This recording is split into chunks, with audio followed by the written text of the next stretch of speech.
Mainit na balita mga kaboses ng masa, matinding tensyon ang namumuo ngayon sa hanay ng mga gobyerno at militar. Ayon sa mga ulat, ang ilang matataas na opisyal ng militar kabilang na si General Antonio de la Cruz ay nagbabalak umanong pabagsakin si Pangulong Kuting ng Norte Jr. sa pamamagitan ng isang kudita. Ang mga aligasyong ito ay nagdulot ng malaking pangamba sa publiko, lalo na't may mga balitang nagkakaroon na ng mga malawakang pagkilos ng mga mamamayan sa iba't ibang bahagi ng bansa. Ang mga grupong ito ay nananawagan ng muling pagsasagawa ng isang people power na naglalayong patalsikin si Pangulong Kuting ng Norte Jr. at palitan siya ng isang bagong liderato na may malasakit sa tunay na demokrasya at karapatang pantao. Samantala, mahigpit na pinabulaanan ng Malacanang ang mga aligasyon ng kudita ayon sa pahayag ng kanilang tagapagsalita. Nananatiling matatag at buo ang suporta ng militar kay President Kuting ng Norte Jr. Patuloy din nilang hihikayatin ang publiko na manatiling kalmado at umiwas sa anumang gulo. Abangan ang iba pang mga detalye ukol sa isyong ito at heto nga ang balitang ating pagkakatutukan, ngunit bago ang lahat ay manatiling mag-subscribe at i-click ang notification bell para sa patuloy na pagtutok sa mga sulyap ng mga bagong balita dito sa Boses ng Masa.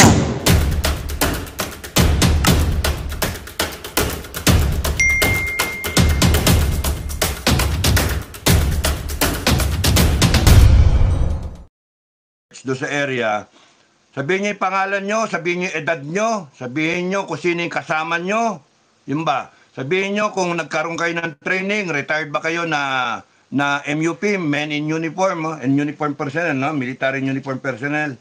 Tapos no, o kaya PNP, o kaya Coast Guard. Kung ano yung naging special training, na ano yung rank na last held, ilang taong ka sa serbisyo, mga ganong information. At meron ba kayong beng-beng? Meron ba kayong L-top o meron kayong pistol o meron kayong mahaba? Yung mga ganon. Tapos nun, telephone number nyo. Bigay nyo para makontak kayo. And then from there, bubuin namin yung buong organization nationwide. Bahala si Commander Commander June, Commander Metran. Ano yan? Bukay? Bukay? Bukay, oh. Bukay ha, Bukay. Tapos nun, once we have formed the organization, then we will be able to start the online training na isang bagsak, isang nangyayari, it can happen in just 1 month. It can happen in more than 1 month or whatever. Basta from there, aayusin natin yung organization kasi hindi lang kayo meron tayong, makikita naman kasi namin how to organize everything, no? Based sa talent. Ang pinakaayaw namin kasi, yung merong 7 na wala naman experience. Ang mas maganda, at least merong isa na yung pa yung team leader, na yun yung may hawak ng 7. Para right away, yung team leader, mas malaki yung chance ng mga kasama na matuto at hindi mapusoy pagkaharap ng kalaban. At saka iniisip namin, ayaw namin iharap kayo ng basta-basta. Ang magiging natin, hit and run. Ayaw natin yung frontal engagement. Kaya nga guerrilla, no? Kaya guerrilla tayo. Kung pwede nga, marami tayong sniper, no? Nabala sila, dyan, sila Commander Jun dyan. And then, meron talagang kombatan. Ang inisip ko pa nga, pagka dodonselyahin, virgin, wala pang alam, iba yung actual na military man na meron ng alam. Pero, bago tong kalaban, Chinese, hindi pa natin alam yung tactics nila, tsaka yung kanilang, yung ine-employ sa atin. So, papapasukin natin yung ating mga tropa talaga. Ang inisip ko, yung talagang royal na natin, na tropa, mga SR natin. Papasukin natin, engage them, go back, hopefully okay sila, knock on wood, okay pa sila, may mga kasama sila ng mga bata-bata na na-train na rin natin. And then, they will cascade what they learn. Yung intel lahat yun. What they will learn from how the enemy engages, etc., etc., etc. Para matutunan lahat. So yung mga na-enkwentro, yung mga nadodonsel, nagiging mga fighter natin na nakalima na, pull out lahat yan, pull out, para mag-train ng mga bago na mga kasama natin. Para hindi, ayoko matsugi yung mga mga veterano, ayoko matsugi eh. Sayang eh. No, kaya nga pagka na-enkwentro, kunyari nakarami-rami na, nakalima na, pull out ka na, dito ka, mag-train ka ng mga babae natin o tsaka yung kusino pa, yung mga bata, etc. Para continuous yung pipeline natin ng mga warrior. Para makita sa inyo, iiyak kang inchik eh sa atin. Back to you, back to you. Okay. Follow-up question. Oh. Ang question kasi as a businessman, siyempre meron tayong training wala tayo sa online. So hindi ba kami mako-question ng gobyerno pagsali namin halimbawa sa group na yan para sa kaalaman ng pagdepensa sa tao? Nakuha mo yung tanong? Ba't putol-pulol sa akin?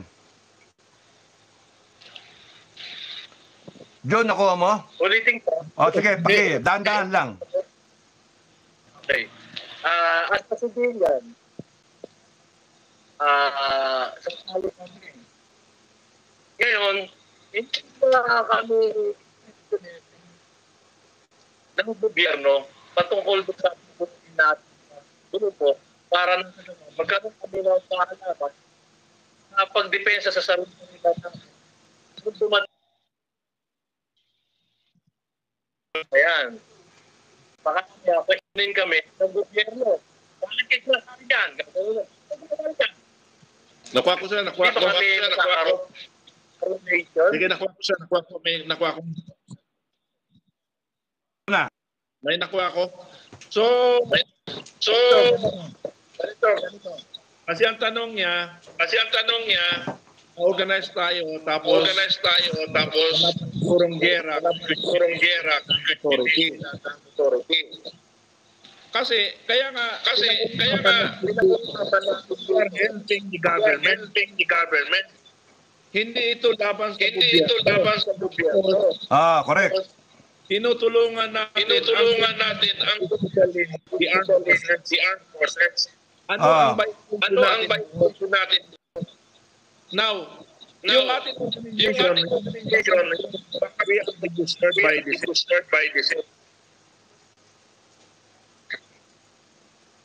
Kasi sa ating batas, we are authorized to the government.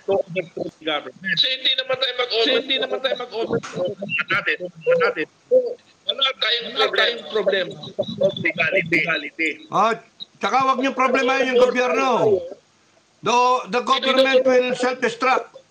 Wag niyo problemahin. Problemahin niyo yung pamilya natin, yung pending war, yun ang problemahin natin. The government will self-destruct. Tingnan nyo kung ang gobyerno matino, walang problema walang oposisyon, walang usapan na BBM resign, BBM alis dyan, walang usapan ng people power, walang usapan ng bangag. Kung walang korupsyon, walang usapan ng nakawan, walang ganon. Ngayon dahil sa may mga where there is smoke, there is fire. Where there is fire, nandoon yung tao nagsisiga. So, tapos na kami doon. Ayaw na namin. Para sa amin, bumoto kami, binoto namin si BBM. BBM, makinig ka, binoto ka namin.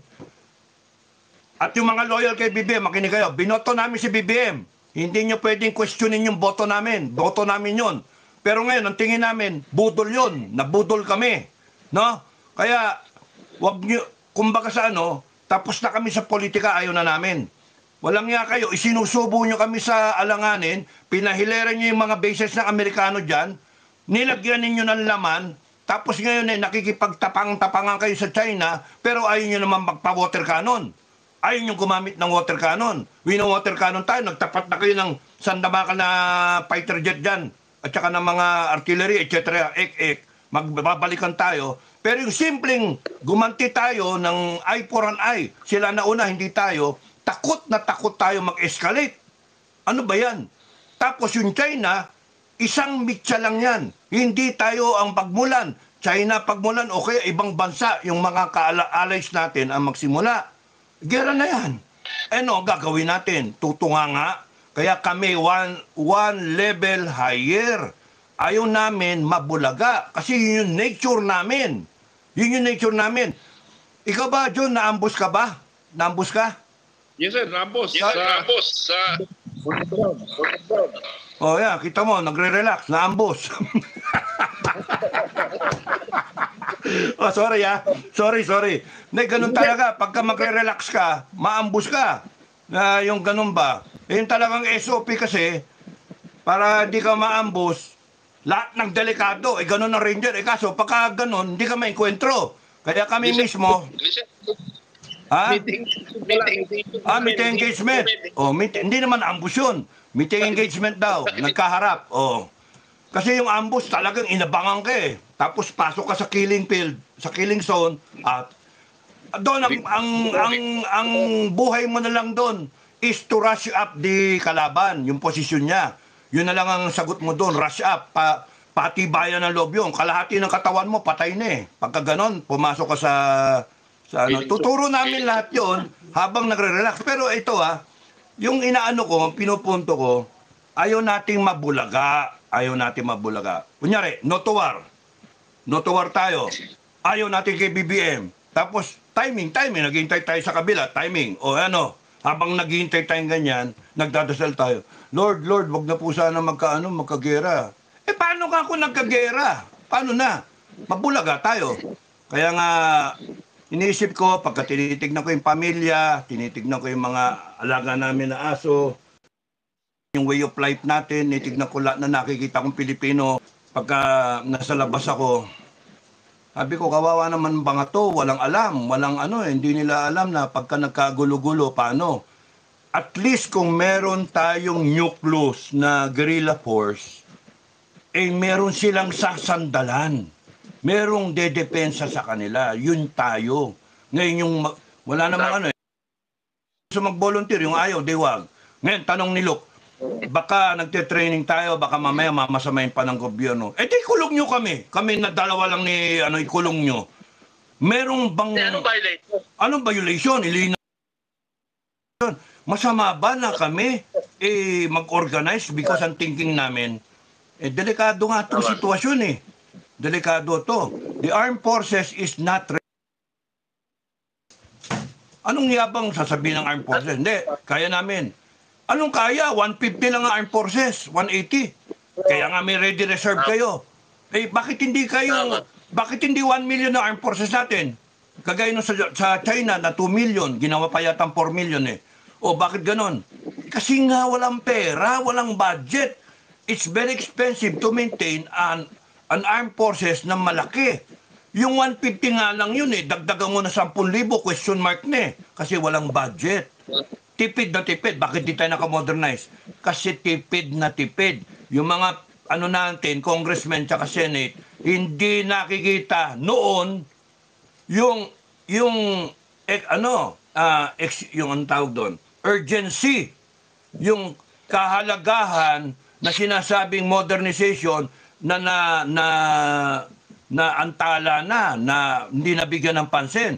Tapos ngayon, sila nung nakaranas sila, na bumisita sila sa Pag-asa, hinarang-harang sila, natakot sila. Pero next year pa nila popondohan. Kikita nyo yun kaya nga hindi tayo ready. Ang sinasayangan namin ni Commander Metran, sayang naman tong merong 41 million. Buti pa ibang bansa, alam na may 41 million tayo na pwedeng magserbisyo. Ang problema, hindi makuha ng armed forces lahat yan. Walang budget. Kasi kung pwede lang, masunod yung AFP, nakatraining na lahat yan. Hinanda na. Wala nga budget. Ang kalaban, politika. Politiko. Kasi yung politiko natin, ang inuuna, imbis na military preparedness, imbis na yung ROTC bill na ipasa, o kaya yung mga yung mandatory service, ipasa.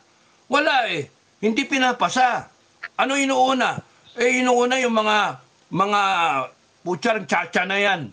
mga ayuda, yung mga ganun na inuuna nila, mga anything that will make them their image better so that the next election matanda sila ng tao. Nako, kaya nga sa amin, hindi kayo dapat matakot because ang ginagawa nyo is para sa inyong kinabukasan, para sa security ng pamilya nyo. Hindi kayo mag-overthrow ng government. Yun yung makukulong. Yun yung makukulong. Yun yung sedisyon at saka rebellion. Pero yung atin, defense. Kaya nga guerrilla tayo. Ang pinaghahanda natin is yung kung may kalaban tayo. Ayaw naman din namin na magkaroon ng tayo, yung galit, hatred for the Chinese people. No.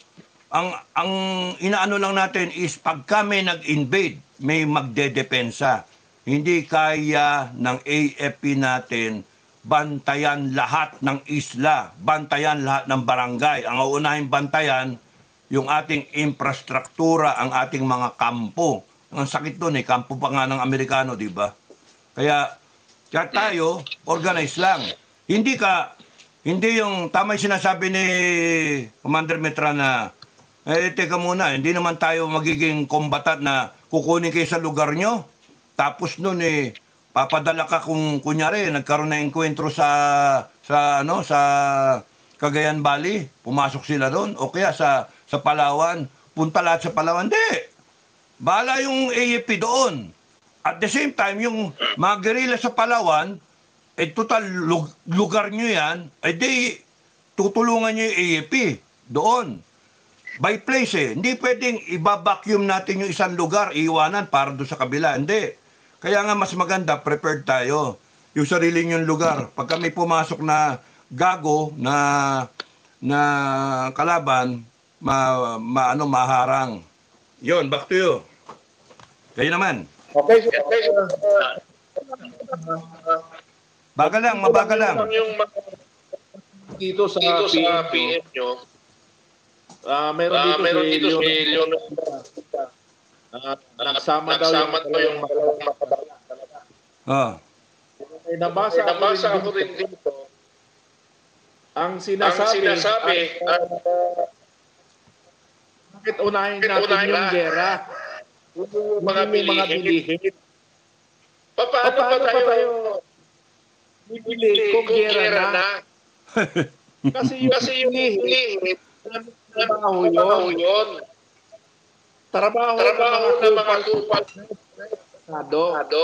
Ngayon, ganda kasi problema ng bansa at ang pamilya natin.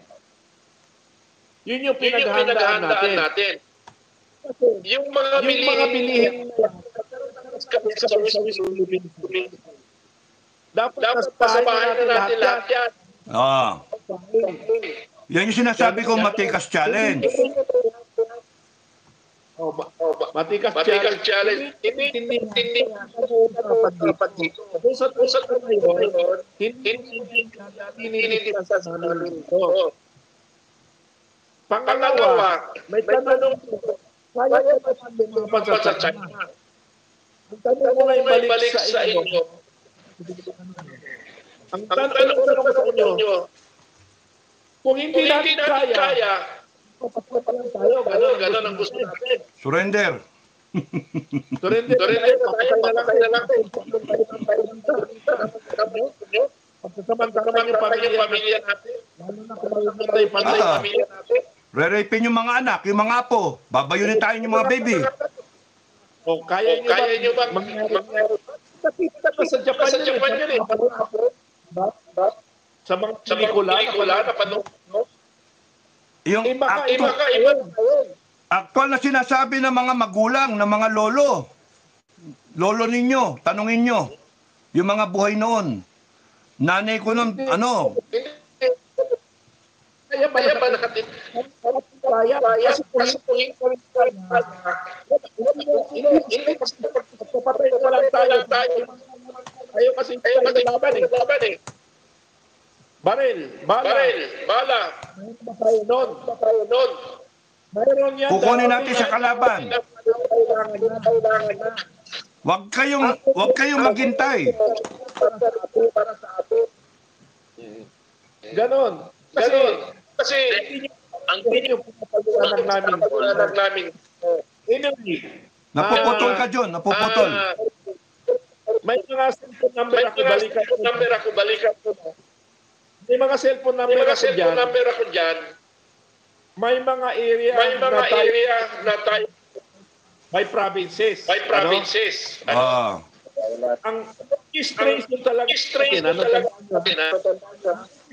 natin in province, municipality, kung hindi barangay. Barangay tayo maglista. Kasi nandyan yung mga pwersa sa mga barangay to barangay. May municipality, mga hawak barangay, kayo mismo. Yun yung objective namin dyan. Diyan kayo mismo. Kahit kung walang leader, isip na kayo kung sinong gawin ng leader. Para yung leader nyo, barangay. Dito ako sa barangay, sakop ako ng Antipolo City. Ngayon, sa barangay ngayon hindi alam ng Antipolo. Sino ang commander ng Antipolo? So doon ka magre-report, sir. Pangalan ng grupo. Kami dito sa Barangay San Luis. Okay, yan ang isa-submit. Time. Organize kami. And darating na kami for training. Back to you, sir. May lilinawin ako, ha. Pagka kayo, reservist kayo, na tinatawag na ng AFP, doon kayo sa AFP. Because we will not contradict AFP. Maliwanag. Kung kayo, reservist, na wala pang tawag ng AFP, sama kayo sa amin, na gusto ninyo, go ahead, sama kayo sa amin. At kung saan kayo aabutin, kunyari, nagte-training na tayo, nag-ano na tayo, nag-organize na. Biglang tinawag kayo sa AP, sasabihin nyo lang sa commander nyo, sir, may tawag ako AP. Sasabihin ng commander nyo, go ahead, punta ka sa AAP. Di ba maganda yon? Because pupunta ka sa AAP, mas confident kayo, mas mataas yung survival level mo, kasi napaanib ka sa amin, bibitawan namin kayo, we will not hold you, because pag kayong AAP na kailangan ng tao, at tinawag yung mga reservist talaga, punta kayo. Ngayon, may isa pa. Sir, paano kung ano ko, 75 na, 65 na, retired na. Wala kaming pinipiling edad. Basta gustong dumepensa ng Pilipinas, pasok kayo. Ang gera naman, walang edad-edad eh. Bata nga natututong kumatay ng mga kalaban eh. Yung mga gerilyero natin noon, mga bata, mga anak-anak nila, lumalaban eh. So, ang gusto ko sanang maintindihan ninyo, ayaw natin ng digmaan. Ayaw natin na meron tayong galit sa mga incheck. Ayaw natin, hindi tayo ganon. Tayo, freedom-loving people, peace-loving tayo. Gusto lang natin na yung buhay natin ngayon, kung baka sa wala sanang politika, wala sanang bangayan na yan. Diba? Kasi, nagagalit tayo pagka may nakawa, nagagalit tayo pagka merong mga mataas yung bilihin, yung ganun ba. Hindi na-address yung grievances. Kaya BBM, address the grievances, ganun. Pero, yun nga kami one level up. Kung lahat tayo nakasawsaw sa politika, kung lahat ng vlogger sumawsaw sa politika, wala na nag-iisip para sa Pilipino na magdedepensa. Ang AFP ninyo, sinasabi nyo, kilos na kayo, AFP. Ano ba kayo? Hinihintay nyo, nabayaran na kayo. Hindi nabayaran yung AFP. Busy ang AFP. Kakaisip ng kakadepensa sa atin. Kaya nga kami, pagka magpapakabisi tayo sa mga kwentuhan, mga marites pa nga yung iba eh. Marites, meron nga sinasabing pulburon video noong noong isang taon pa. Ba't hindi pa nilabas? Ayun nga, kung ano man ang nangyayari ngayon, hindi ba pwede ring sabihin, bakit kasi hindi inilabas yung ebidensya? 4 na hearing yun. Ba't hindi nilabas yung ebidensya? Kung nilabas yun, tapos na sana. May iwasan sana natin yung ganito. American bases, sorry, ayaw na namin, nagising kami. Ayaw namin kay BBM. Bumaba siya, pumanik si Sara. Ngayon, neutral na kami. Bye-bye, Amerika, ayaw namin. Pwedeng gano'n si Sara.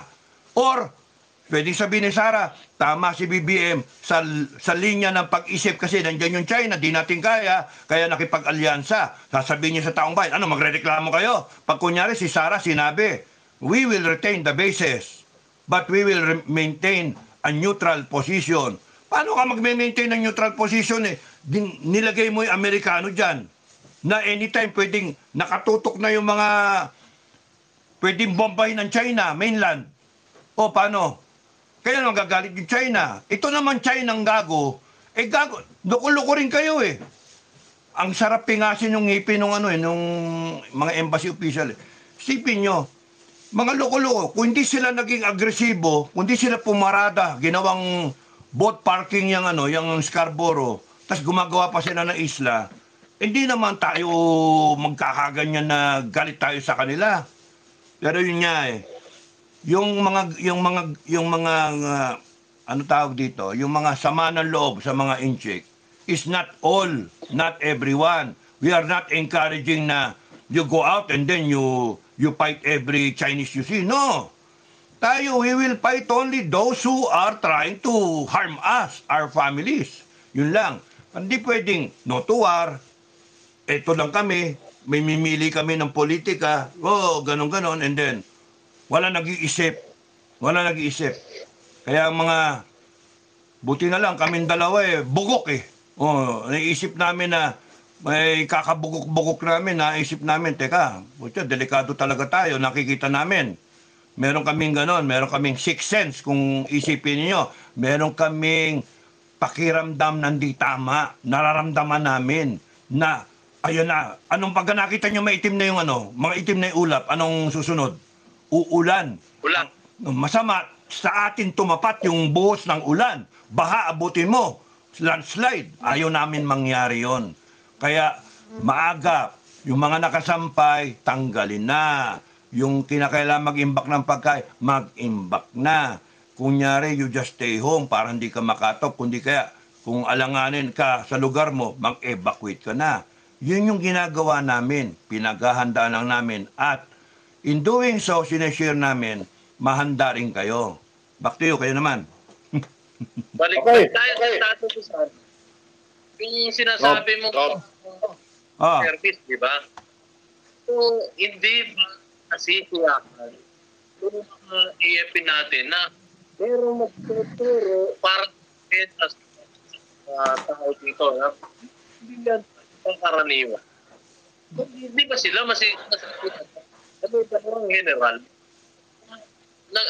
gumagano para si Biglan.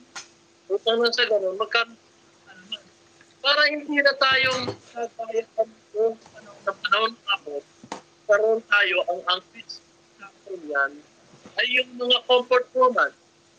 Ito ba?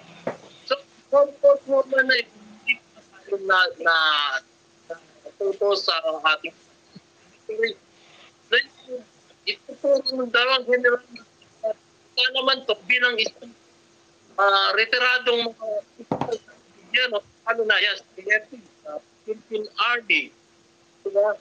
So, ang naman ibigay ng dalawang general tutulong sa bawat civilian, magagamit natin sa tahanan.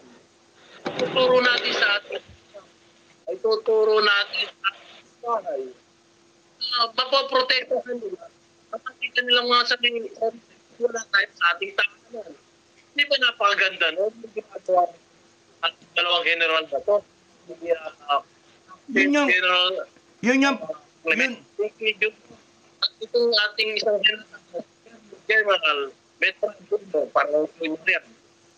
Diba? Yun nga, ang ano nga dyan bro look, kung kunyari no, wala kang gamit, hindi namin problema na wala kaming gamit. O di kung sinong kayang magkaroon ng gamit. Kasi kunyari hihintayin namin, kami, hintayin namin, o sige, 50 million o 41 million na mga able-bodied na pwedeng gawing guerrilla. Pag sinabi pagka sumang-ayon kami sa sinasabi ng iba, sir, okay kami, labang kami, basta meron kaming armas. Back down kami, wala na. Surrender na wala ngang budget Kasi nga wala nag-isip na ganon. Ang ano na lang natin, KKB tayo. Kanya-kanyang gamit. Prepare kayo ng kanya-kanyang gamit. Yung kayang kumuha ng pistol, magkano lang pistol? Pinakamura, 14. Pagka Danau siguro, mas mura pa Kaya nga lang, papalisensyahan nyo. Para hindi kayo ma-illegal possession of firearms. No? Ano yan? Sir, problema na yan. Kasi along the Dali lang. training, malala lang sila. Si John muna. Dali lang. Wala silang kakayang bumili. Dali lang. Pwede ipaliwanag sa kanila, di ba? Okay, ito. May nakuha ng baril. Ganito. Kasi nabasa. Magandang balita ang hatid namin sa inyo ngayong araw. Sa pagtatapos ng aming balitaan, nagbigay kami ng mga mahalagang impormasyon. Maraming salamat sa pagtutok at pagsuporta sa aming programa. Huwag kalimutang manatili sa mga susunod na araw para sa mga bagong balita at mga kwento na dapat nating abangan. Mula sa Boses ng Masa, magandang araw Pilipinas!